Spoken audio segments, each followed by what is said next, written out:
Over this last few days, I've talked about psychopaths. I like to talk about psychopaths because if you don't understand that we're run by psychopaths, you'll never understand anything. And there are different levels of them in society.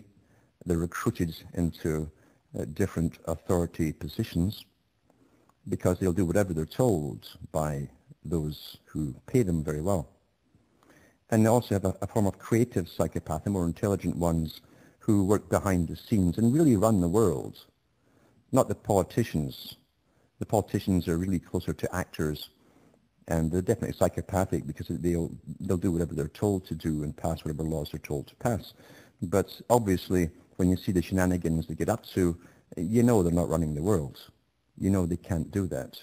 They're too busy playing golf and doing photo ops and that kind of stuff, and underhand table deals and kickbacks and stuff like that. That breaks out all the time in the newspapers over your whole lifetime. Therefore, they're managed as actors, as front people. They're personalities. I talked about the cult of celebrity before, and we're trained in this society to worship celebrities. So they create personas for them. They use the same machinery they do to create the pop star, the rock star, or the movie star, to give them a fake image which sells to the public, and put lots of money up to sell it over through public relations companies and firms, Madison Avenue. The advisors behind them are generally a bit more savvy as to what their part in the agenda is. And the whole thing is a Punch and Judy show for the public to believe is real. So we'll touch on that tonight when I come back from this break. Hold on. Hi folks, I'm Alan Watt. We're cutting through the matrix, just touching, really, you can only touch lightly on things in an hour, but touching on what government really is, government and the types who go into government. I've mentioned it so many times before. The psychopathic types go towards government. They gravitate towards it. It's a magnet to them. Psychopaths like power, they like status, and they like to get their hands in a big kitty because they all know, they're very streetwise. They know that there's lots of lobbyists and cash in the real world changes hands all the time. I mentioned last night where the ex-premier or Prime Minister of Canada, Brian Mulroney, has now been declared that he was on the take after all, and he actually was accused of that a few years back. He sued the Canadian government. It was after he left politics and went off to be, I think, the assistant director of or CEO of Barrick Gold Corporation, something like that. You get a lot of awards for being a Prime Minister and ramming NAFTA through. Anyway, he apparently did take 3 cash payments, and I mean cash, like big bundles. And so they found this out. But before they actually knew that, he was accused of it. They didn't have the evidence at the time, and he sued the Canadian government and got $2.5 million or something around that sum. Now they found out he actually did take cash after all, so they're going to have a discussion about it in the old boys club. And then that will come to nothing, of course, because you see, the reputation is far more important to maintain confidence in the government. That's what they always say to each other, you see. We've got to maintain confidence of the people, so it's better if we just hush all of this stuff up. But that's nothing really, that's commonplace. Look at the money that Tony Blair has raked in through all his extremely hard work, you know, obviously, since leaving Parliament in Britain. It's been exposed, and I've read it in the air here, all the millions of pounds that he's raked in. These are rewards. That's how they reward them. Some of them get too greedy and want the cash while they're there, and they get caught, and a little scandal breaks, and then it's hushed over again to you know, maintain public confidence in the government. But it's a show for the public. And I've always said this, that the guys who seem to be at the top are really just the actors. The ones behind them, behind the scenes, and often appointed, generally appointed in fact, as advisors, are more in on what the real game plan is, what their function is at that time. And I've always maintained too that the guys are selected for the head offices years in advance. There's probably a waiting list. They can probably look at a calendar and know when they're getting put in here as the Prime Minister or President or the head of the opposition. It's literally a show for the public. Because see, there's only one business in the world, and we are it. We're all the business. Everything else takes from you and prints up the cash that you use to work, and that they take back off you to hire other people to make the big machinery that keeps an eye on you and monitors you and stuff like that. It's a very cleverly designed business. But they do upgrade it once in a while. And the old politicians used to be much like Mussolini. If you ever see Mussolini in the old clips, you see the hand waving and the gestures and the chin stuck out there and there's pauses and stuff like that. Very theatrical oratory was done for the public because they didn't have television. They just had a guy on a balcony doing a lot of yelling. So it had to be theatrical and impress the people. So they used balconies very often, always above the crowd because it's an altar. And we have this primeval idea of anybody risen above you is better than you. That's why you have altars, and that's why you have people up on podiums and stages and things like that. And it works very well for the entertainment industry today and shows and stuff like that. People go crazy when they see someone up there on the altar. So we're all managed by psychology. And nothing on this planet, no creature on this planet has been so studied as us, as we have, for thousands of years. And even in ancient times, priests would teach the guys they were putting in as the head, the pharaohs in Egypt, for instance, they'd actually teach them the art of controlling and having power and maintaining it over the public.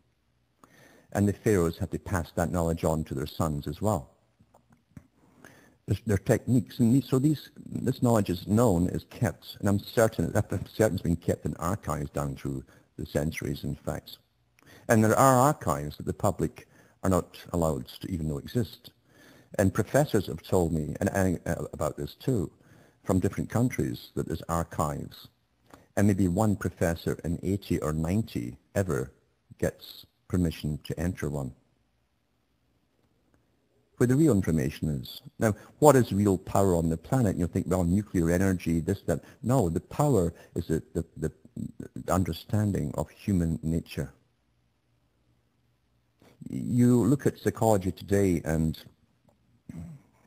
you get these little primers for the ordinary people who generally give up because it seems so boring. It's meant to be boring at that level, so that you do give up. You have to go way above that to look at what they're studying in the behavioral sciences.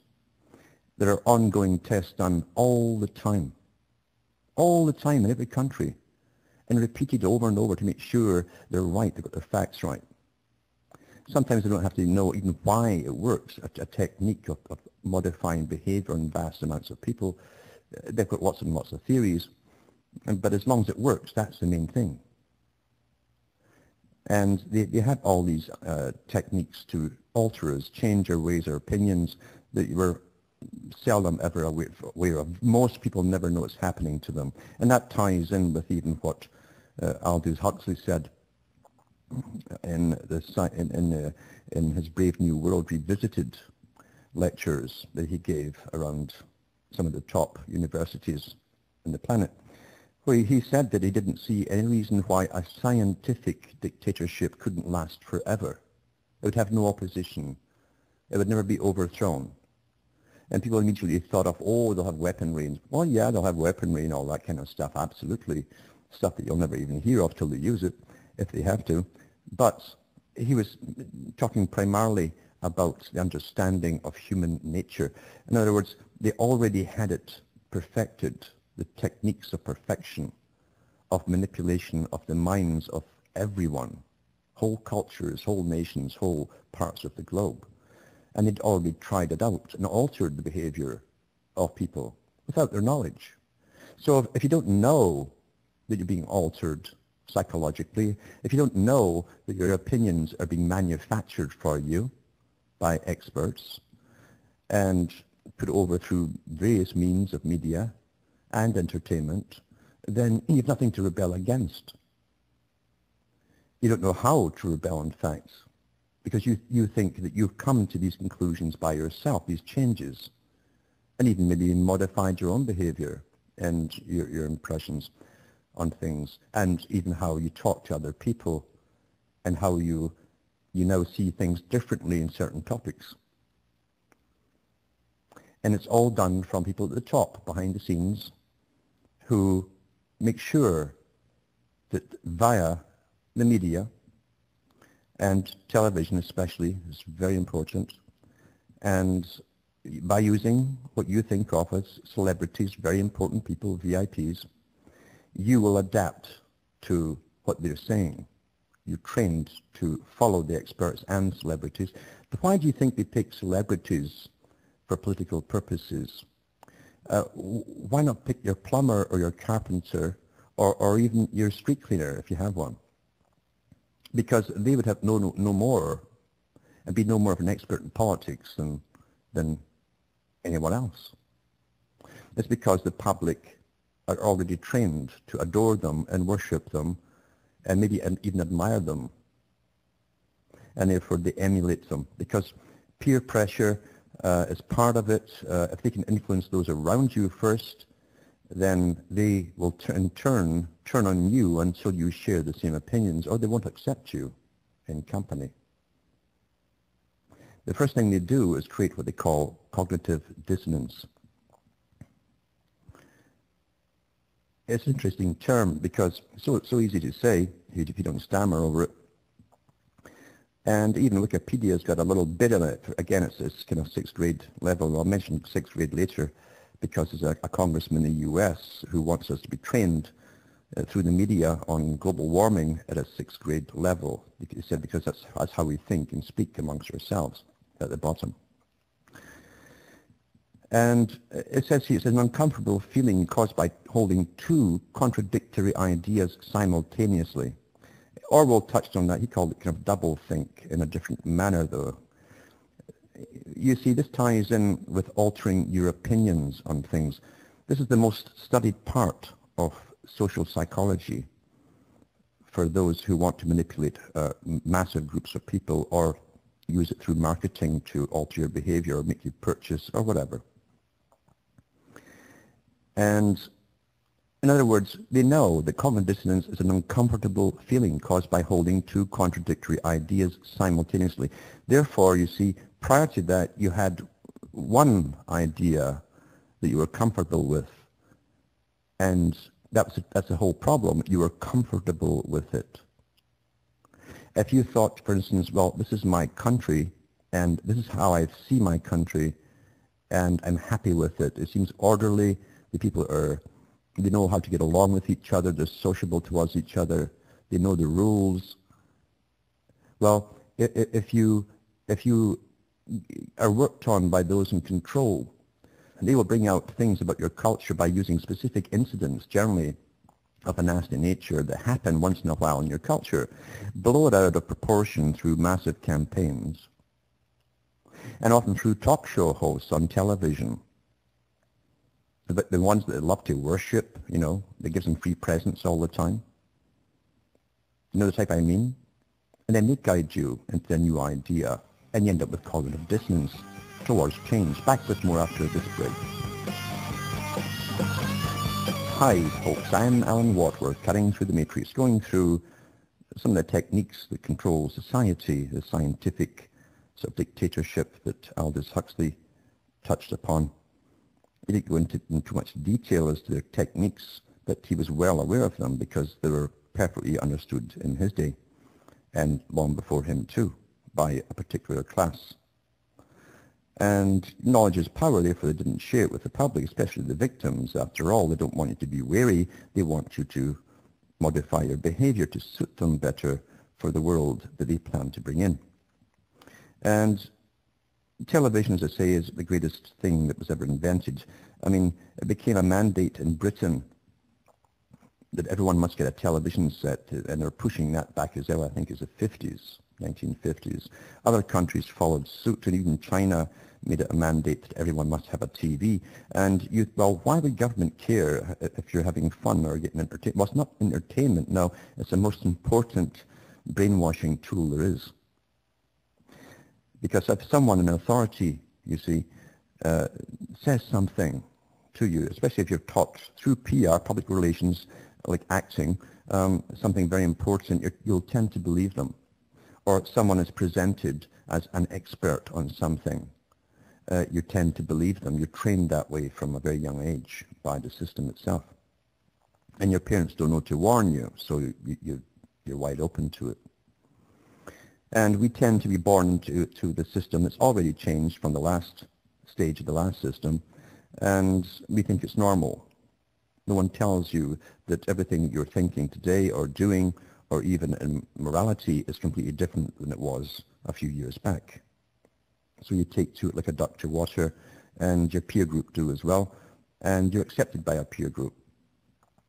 And it's a very simple technique to manipulate people as we all move along the same road to the end path that we're all guided down.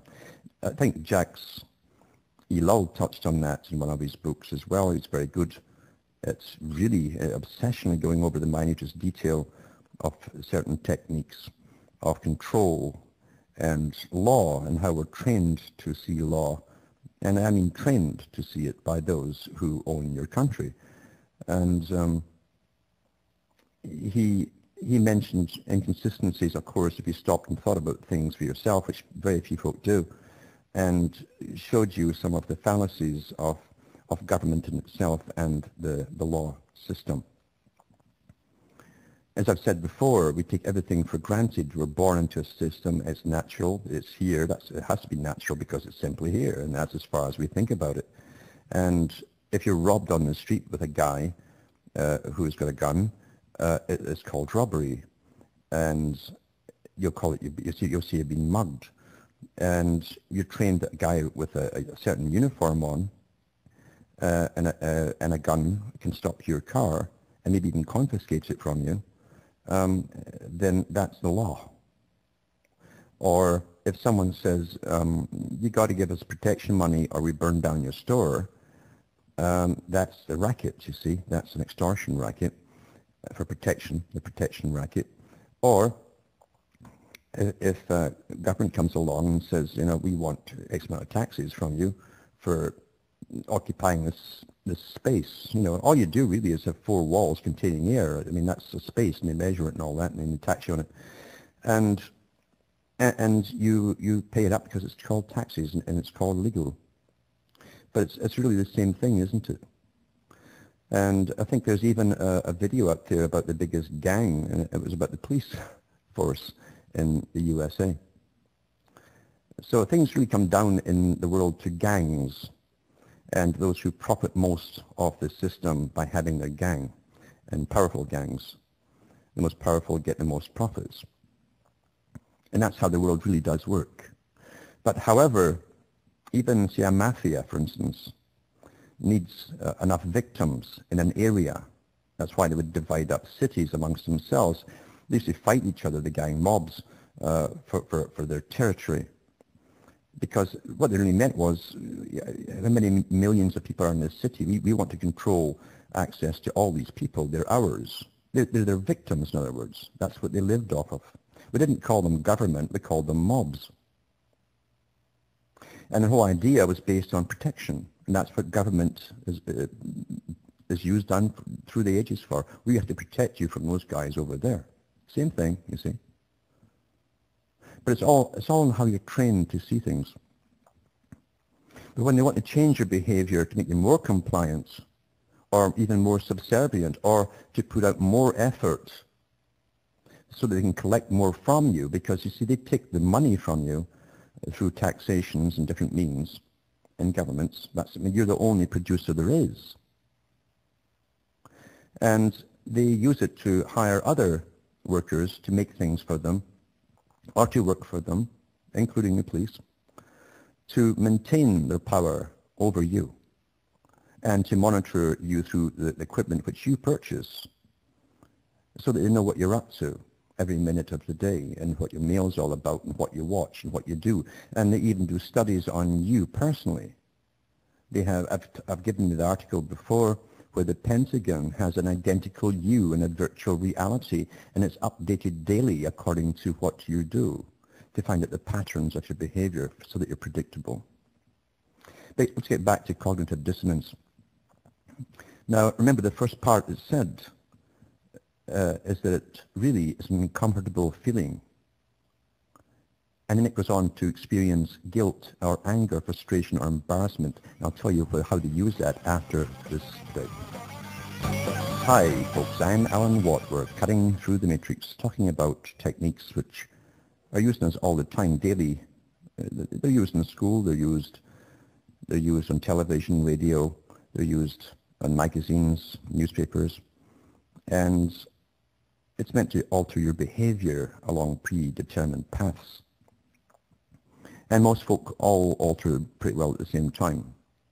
Those who don't, and who maybe think a little bit more deeply and ask the questions, can be shunned by their peer group for holding contrary opinions, or old-fashioned, as I like to say, as though an opinion or a moral behavior is somehow old-fashioned. For instance, that's an example. Most folk will adapt into new behaviors without question, because they all adapt at the same time. So anyway, cognitive dissonance is a real keystone to all of the behavior modification, because if it creates a form of uncomfortable feeling in the people who have it, holding two contradictory ideas simultaneously, they'll try to modify and get rid of the uncomfortable feeling and simply adapt into what's now acceptable, whatever it happens to be. And we take the easy way. Now, I've touched on Sunstein and others, the Harvard people who have been into this for an awful long time and who advise governments. They're still doing it today with all the global warming and various techniques of getting to you and creating your opinions for you in so many different ways. But what they're using is cognitive dissonance, really, to change your behavior and to get to accept what they want you to accept, including the age of austerity that you're going to be trained into very, very shortly. Because we like to be nudged into the easy route. And he talked about that himself. I read some of his articles last week or so on the air here. And how they're using the computer, for instance, to guide you into reading what you should be reading. And you've all seen these things. Most people who see this also look at so-and-so. And you're being nudged, you see, into what's politically correct. And what's politically correct is also full of little landmines of cognitive dissonance mines, I should call them, set there to make you feel uncomfortable about yourself, because you might hold different opinions. And you'll do anything to get rid of that uncomfortable feeling, and you'll like to be persuaded into the new way, you see. It's very simple psychology. Now, as I say, dissonance might be experienced as guilt, and that's very, very important, because the guilt technique was used for 30 years pretty well. When they decided at the end of World War II, and even during World War II, that the cause of all the problems in the world was the male population. You see, males tend to be old-fashioned. They'll stick to whatever system they're born into, including all its values and its customs, etc. And they don't like being moved from where they stand. Across the world, that's generally what happens. You'll see people invade countries, and it's the guys that stand up and fight. They fight because they love the land generally they're born on. That's a natural thing. And they fight to protect their own. And they fight, too, to protect their wives and families in the days that they had them. But that had to be destroyed because the UN had decided a long time ago, and those who created the United Nations, that they'd have to bypass the males altogether, emasculate them. And I've given a lot of talks about that before, because they wouldn't budge. They'd have problems with them. And it's far easier, as Hitler said, to bring in an age of fear and bypass the husband's authority by going over his head and appealing. He said we'll bring socialism in by appealing to the woman or the wife, he said, because she's in charge of the family. And we'll promise her food and protection, and she'll come to us the child must follow and then must follow the man. When they use cognitive dissonance, they use it primarily, and they have been using it primarily on the male population, and a lot of them today don't know what they are anymore, or what their function is, or even if they have a function. This is also noticeable in the ex-Soviet countries, where they've had documentaries on television, where the women are all looking for guys outside their own country, thousands of them, because they were trained through school that their men were the cause of all the problems, and they were no good. And they still want men, but they want other kinds of men, a different image of a man than what they were trained to see how to view their own people.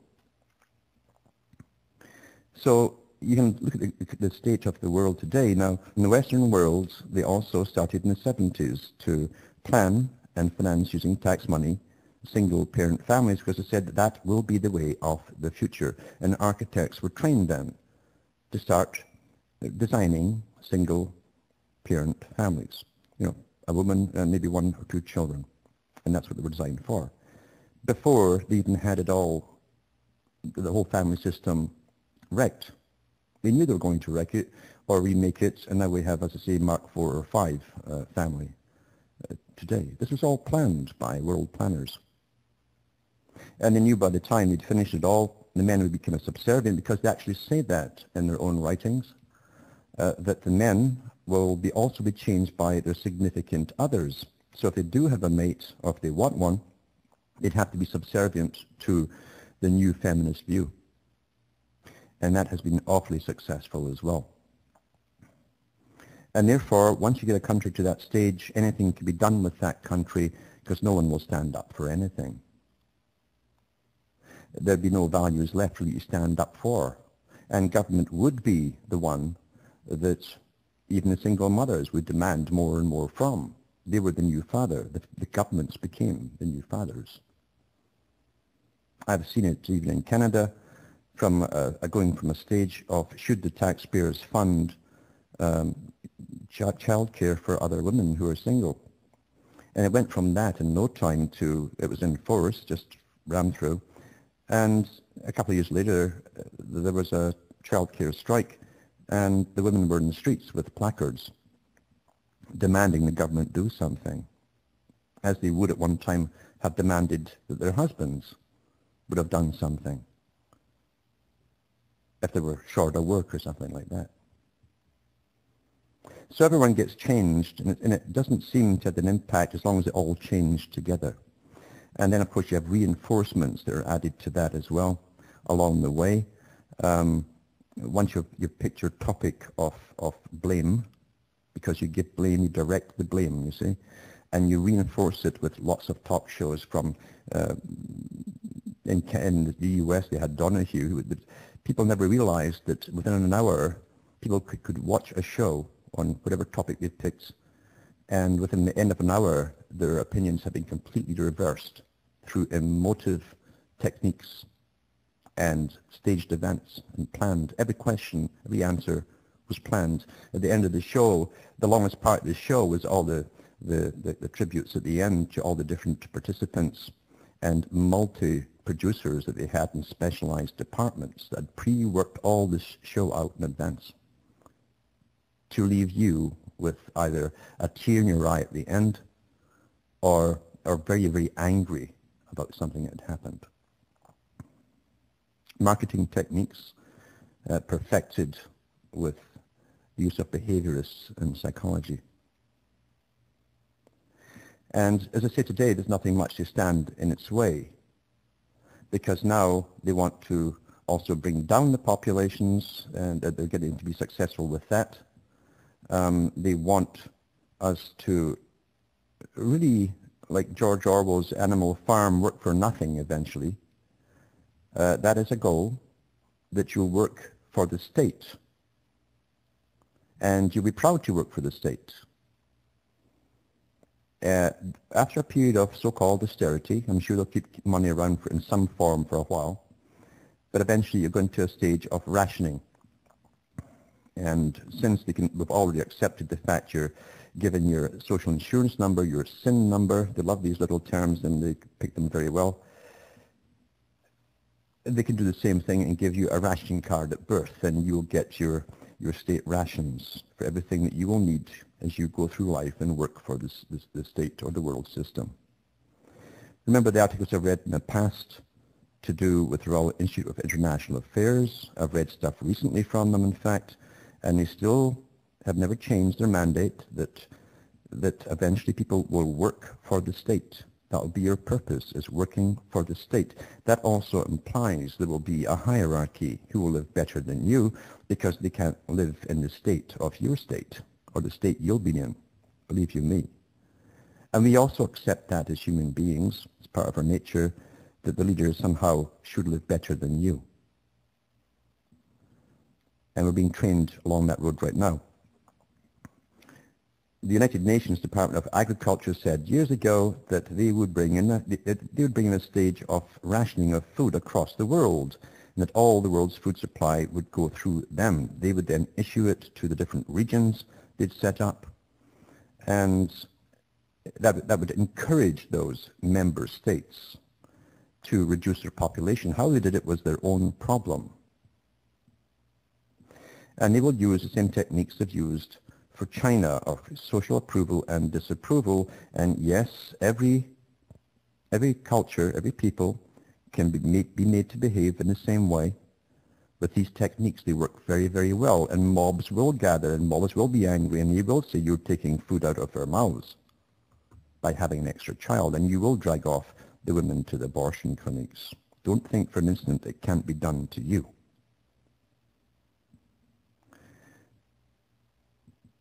I mentioned a documentary. It was made by the BBC the other day. Everyone should try and get a hold of it.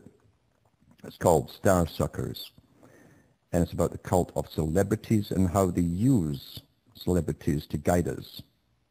You don't think of politicians as being really celebrities. We seem to separate them in our minds into a different category, but they're created with the same techniques that they create celebrities. And they show you in this documentary how and why it works with us. It also shows you how most of the media articles that you read today are staged. They actually show you and talk to professionals in the trade of creating news. They even show you the protesters outside of Miss United Kingdom, you know, the beauty pageant thing, and how she parades out there, and there's all these women there, and they show that newspaper articles there of the women protesting, the feminists. And then they talk to the guy that arranged it. He arranged both sides, including purchasing and hiring these women to protest. That's how they create news. And people would get up and hot and bothered. That becomes their topic of conversation. Or did you see those women who were complaining about so-and-so, and they call them, you know, the usual stuff, you know. It's all staged. And the guy who staged it tells you. And that's the same with most stuff that you're seeing in the world. Even this Gulf oil, they call it a spill, of course, is just too well timed, because they will not, I've said this so many times, they make their plans and they never falter. Regardless of what happens, they never change. When they make an agenda, they never change it. You can always take it to the bank when they make a mandate. And they want the global taxation through for carbon and energy use and so on. It's all part of the new rationing and slave system. And one way or another, they'll get it. And it's how fortunate this happened, isn't it? Just like 9/11 happened the year 2001. That really was the start of the new century. That was the debate. Was it 2000 or 2001? If they said it's 2001 is when the century starts. The century of change. Martial law. No privacy, no rights. Bingo, they had it. What luck, isn't it? And then here the G20 and the G8 meetings are coming up in Canada, and the main topic will be, oh, we can't go on like this. Look at this disaster. We've got to start, you know, cutting back on using fuel and energy and start putting punitive measures on people who do use it, And they will discuss restricting travel use and so on and so on. But regardless, you're going to pay through the nose for every part of the agenda that comes through. Eventually, they said themselves in Agenda 21 for the United Nations, that's agenda for the 21st century, there will be no private vehicles in these sustainable communities. That means we're all rushed into the inner city ghettos, folks, because they don't want folk on the rural areas. I read that article too from them, for their own site. This will only be 3% or so on land in 20 years' time or so, and they will be extremely wealthy people. These will be the real homes of their lackeys, their politicians and so on. But yeah, how fortunate this happened all in time for the G8, G20 to pick up on and run with. And I bet you once they sign something into law, they'll plug the hole as fast as can be. Most folk can't imagine that they would do things on such a scale, because they're normal people. Remember, we're dealing with psychopathic types at the top. They have no normalities. It's like the Kabbalah. There's no right and wrong. It's who benefits at the end. Someone always benefits, so everything's okay. That's how the psychopath operates. That's how they validate what to do to each other as well, when they're not acting for the public. So once again, it hangs around this thing called cognitive dissonance, which makes you uncomfortable at things, very uncomfortable, and we don't like that, so we look for a way out. They supply the way out. It says here, the people have a motivational drive to reduce dissonance by changing their attitudes, beliefs, and behaviors, or by justifying or rationalizing them. You've got to do it to feel better, you see. It says it's one of the most influential and extensively studied theories in social psychology. And getting back to what it causes within you, you can get, it causes guilt and anger and so on. So they make you feel guilty about things. So you can also bring it on by using the symptoms first. It brings on the dissonance. That's neuroscience. That's what they say too. If you have certain things will happen to your body in fear, when you have a fight or flight syndrome coming on, it's because something's motivating you to save your skin, and you'll sweat, and your adrenaline pumps through, so on and so on. You can also do it by stimulating those areas of the brain of the symptoms, and it brings on what would happen for the actual effect itself without the monster in front of you. Back after these messages.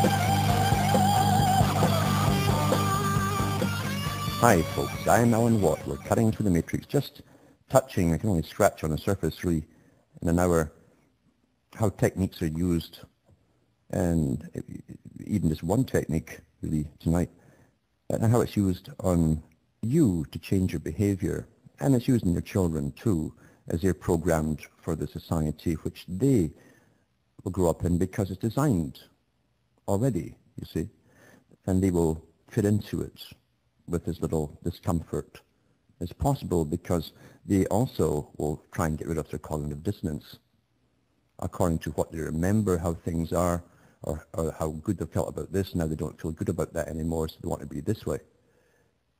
They'll take the easy way out as they're nudged along, and they'll adapt along with everyone else who's adapting, and they'll also adapt because of peer pressure, and as they get older, they'll have significant others.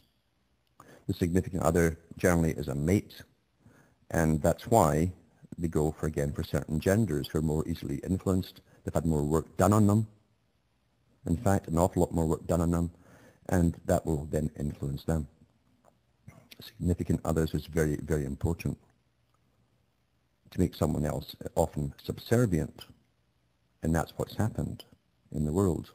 Because as I said at the start, you see, they have to eliminate the male out of the picture in order to get what they want. And the man has nothing to stand up for, then no one will stand up. The only people who stand up are people who are screaming for benefits, things that government supplied through a socialist system and made them all dependent upon government. And they'll have no memory of what freedom or any other way ever was. We can be trained to be dependent very easily.